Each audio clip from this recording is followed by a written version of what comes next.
po sa ano sa dito sa Bakdan. Tignan ko nga, meron dyan. Sige, labas mo. Pinaplano ko kasi wala pa nga akong kapera-pera. Ang gawin na rin po. Tignan natin. Certificate of... O, meron ka naman ng palang PTC. Opo. Kaya, hinihintay ko na lang yung pag-iipunan ko ng pera para kukunin ko na yung number. Ibig sabihin, student permit pa lang. Oh. Asan yung student permit mo? Basahin natin kasi merong nakasulat doon. Yan. May nakasulat dito. Yung letter B na yan, oh, ito, letter B. Nakasulat dito, oh. The driver must be accompanied by a duly licensed driver, accredited by LTO acting as driving instructor. Adi kung baga sir, papalitan ko naman. Oo nga, pero problema, wala ka namang kasamang may lisensya. Student permit pa lang to. Kailangan kasi natin yan, no? May mga batas tayo sa kalsada. When it comes to student permit, dapat meron kang kasamang may lisensya na siya yung magiging instructor mo. So, ayun.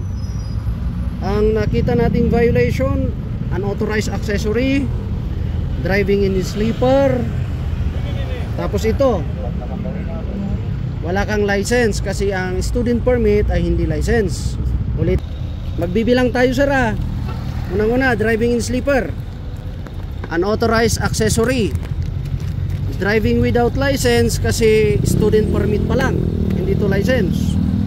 And itong ORCR mo expired pa nung November 24 o November 2020. 2020, 21, 22, 23, 24, 25. 5 years. 5 years nang hindi nakarehistro ang iyong motorsiklo, kuya. Ayan o. Nakikita mo, ayan, sir o.